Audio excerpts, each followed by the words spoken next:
Delhi cabinet ने नई EV policy को मंजूरी दे दी है। मुख्यमंत्री रेखा गुप्ता ने सचिवालय में प्रेस कॉन्फ्रेंस कर बताया कि कैबिनेट से पास होने के बाद पॉलिसी को उपराज्यपाल की मंजूरी के लिए भेज दिया गया है।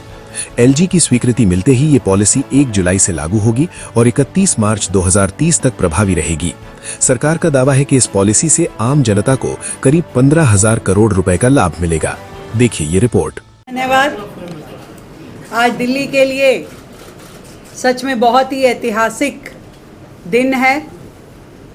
वर्षों से जो असल में दिल्ली की आवश्यकता थी, जो कि दिल्ली की बहुत सारी लीगेसी प्रॉब्लम्स को सॉल्व करने का माध्यम हो सकती थी, उस पॉलिसी को बनने का, लागू करने का इंतज़ार अब ख़त्म हो रहा है।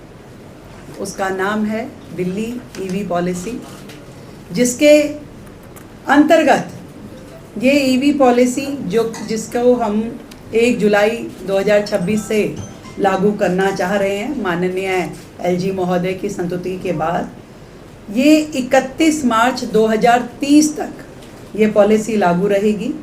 और पूरी की पूरी पॉलिसी इलेक्ट्रिक व्हीकल्स के ऊपर केंद्रित है, जिसका जीरो एमिशन व्हीकल्स, जिसके माध्यम से हम चाहते हैं दिल्ली शहर पूरी तरीके से धीरे धीरे पॉल्यूशन फ्री सिटी में कन्वर्ट हो, जिसका लाभ दिल्ली की जनता को मिले। और ये सारा का सारा काम हम अगले 4 सालों में कैसे फेज़ वाइज इसको करेंगे, उसकी पूरी योजना तय की गई है।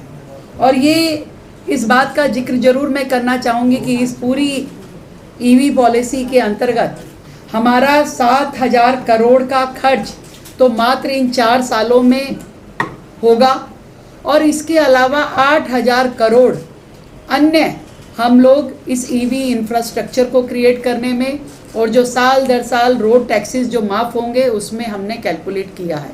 तो लगभग 15,000 करोड़ का लाभ दिल्ली की जनता को इस ईवी पॉलिसी के माध्यम से होने वाला है, जिसमें हमने खरीद पे प्रोत्साहन दिया है, स्क्रैपिंग पे प्रोत्साहन दिया है, चार्जिंग इंफ्रास्ट्रक्चर क्रिएट करना है, और रोड टैक्स और रजिस्ट्रेशन की छूट भी इस पॉलिसी में दी गई है। आम जनता के लिए ये एक बहुत ही लाभकारी योजना होने वाली है, क्योंकि जो difference EV policy EV vehicles में होता था और अन्य व्हीकल के बीच में था, हमने इन सब्सिडीज़ के माध्यम से उस डिफरेंस को कम करने का प्रयास किया है। दिल्ली, मुझे लगता है कि पूरे देश में एकमात्र राज्य है जो इतना बड़ा ईवी पॉलिसी का फ्रेमवर्क लॉन्च कर रहा है, जिसमें ना केवल 15,000 करोड़ का खर्चा हो रहा है, बल्कि फेज़ वाइज अनकैप्ड हमने व्हीकल्स रखे हैं कि नंबर ऑफ व्हीकल जितनी जनता लेगी है उतना हम उन्हें प्रोत्साहित करेंगे, उतना उनको हम सपोर्ट करने वाले हैं। तो किसी प्रकार की हमने इन 4 सालों में कोई कैपिंग नहीं रखी है। जो सब्सिडीज़ हैं उसके बारे में जो डिटेलिंग है वो हमारी सेक्रेटरी महोदय पूरा बताएंगी, पर हमने इसमें 2 पहिया वाहन, 3 पहिया वाहन, 4 पहिया वाहन जो हैं, N1 ट्रक्स जो हैं, ग्रामीण सेवा, इन सब को इसमें इंक्लूड किया है।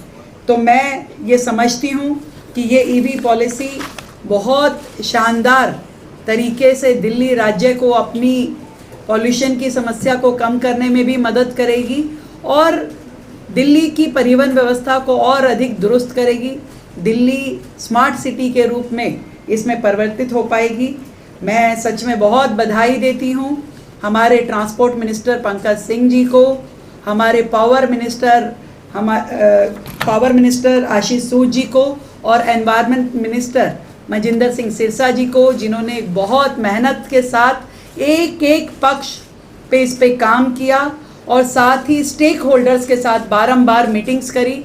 हर स्टेक होल्डर का जो कहना था, जो उसके सुझाव थे, इसमें इनबिल्ट किए गए, और हर लेवल पे चर्चा करने के बाद इस ड्राफ्ट को हम तैयार कर पाए हैं, और जिसे आज हमने कैबिनेट में अप्रूव किया।